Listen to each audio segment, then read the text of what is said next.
Olá, boa tarde.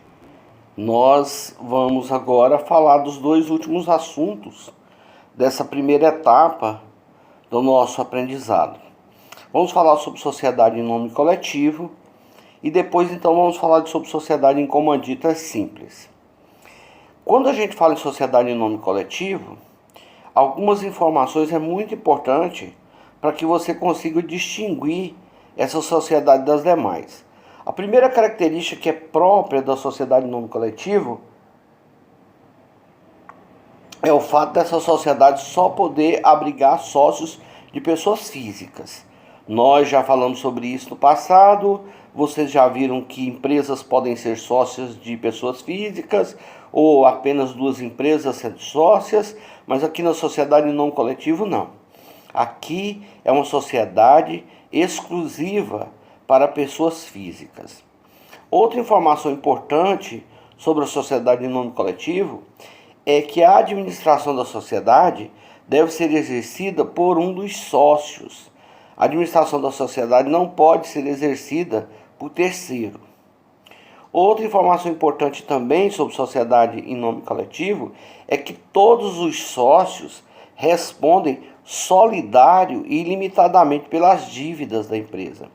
Isso significa que se eu tiver 10% de uma empresa e Dilma tiver 90% dessa empresa, se essa empresa der um prejuízo de 100 mil, eu tenho que pagar todos os 100 mil reais, mesmo que depois eu mova uma ação contra a Dilma para receber a parte que seria dela, ou seja, os 90 mil, que seria teoricamente a obrigação dela. Mas na sociedade em nome coletivo, como os sócios respondem solidários ilimitadamente, esses sócios então terão que pagar toda a dívida. Por esse motivo, a doutrina costuma classificar a sociedade em nome coletivo como uma sociedade tipicamente familiar. Isso por quê? Porque dificilmente você vai encontrar alguém disposto a assumir uma obrigação dessa envergadura para uma pessoa que não fosse seu parente. Em sala, eu costumo perguntar para vocês quem que seriam as pessoas que vocês fariam sociedade desse tipo, né? Se vocês fariam essa sociedade com seus irmãos, geralmente a resposta é não. Se vocês fariam sociedade com seu pai, a resposta é meio a meio. Alguns dizem sim, outros dizem não. E quando eu pergunto se você faria esse tipo de sociedade com a sua mãe, geralmente, né, a resposta é bem mais expressiva, né? Ah, professor, com a minha mãe eu faria. Com meu pai, não sei não, talvez, né? Mas com a minha mãe eu faria, né? Então, porque é uma sociedade onde qualquer prejuízo que a sociedade tiver, você tem que responder totalmente por ele. Então, automaticamente significa dizer que você não pode, né, aplicar aqui o artigo 1024, né? Aquele artigo que fala que primeiro busca-se os bens da empresa para depois aplicar-se aos bens da sociedade, né? Então aqui não tem como você fazer isso, já que os sócios são solidários na dívida, né, integralmente, né? Outra coisa que também é importante lembrar sobre sociedade em nome coletivo é o fato da firma social. A firma social na sociedade em nome coletivo, ela deve sempre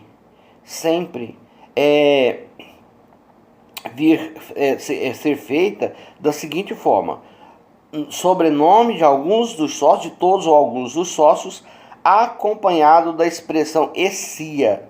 Então vamos supor que a Dilma, que se não me falha a memória aí, assina Guimarães, né? Eu assino Gomes, a Dilma assina Guimarães. Então a razão social da nossa empresa, a firma social, seria Gomes e Guimarães, né? Ou se não, Gomes, Guimarães e CIA Limitada. Muita atenção nessa informação. A expressão CIA é uma expressão obrigatória nas sociedades em nome coletivo, mas não é exclusiva. E o que isso quer dizer? Quer dizer que qualquer outra empresa pode usar a expressão CIA. Aliás, é muito comum você encontrar, né? Parafusos e CIA, salgados e CIA, né? Peças e CIA, né? Então esse CIA não é exclusivo das sociedades em nome coletivo. Elas apenas estão obrigadas a usar, né? O que é diferente. Bom, eu acho que sobre sociedade não coletiva, eu acho que isso é uma...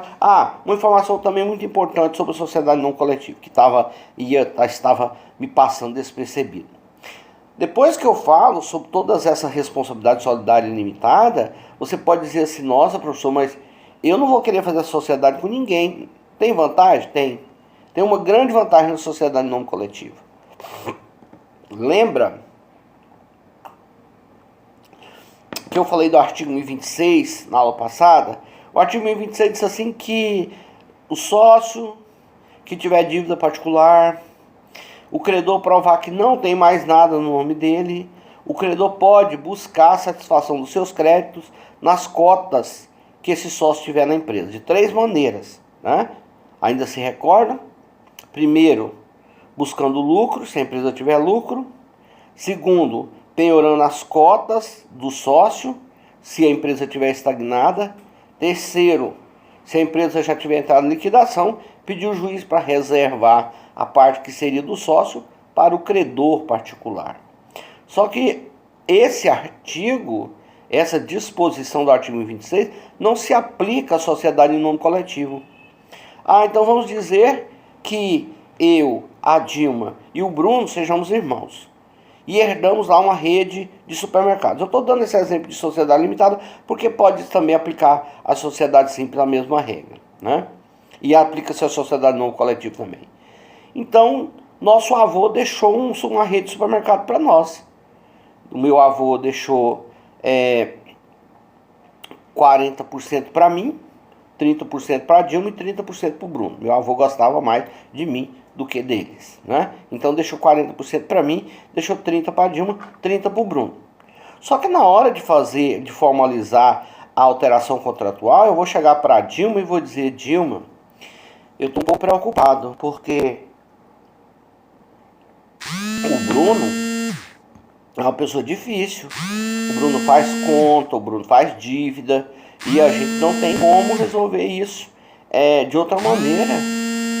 Porque se ele fizer essas dívidas aí em particular, como eu já sei que ele está fazendo, isso vai recair sobre nós, vai recair sobre a sociedade. Os credores particulares depois vão poder pedir a penhora em cima desse bem, né, desse capital social, já que ele não tem mais nada no nome dele. Então o que a gente faz? A gente procura um advogado, o advogado vai nos orientar, fala, olha, abre uma sociedade não coletiva. Aí você diz, nossa, mas eu vou ficar responsável solidário limitadamente por toda a dívida da empresa. É só você não dar poderes administrativos para o Bruno.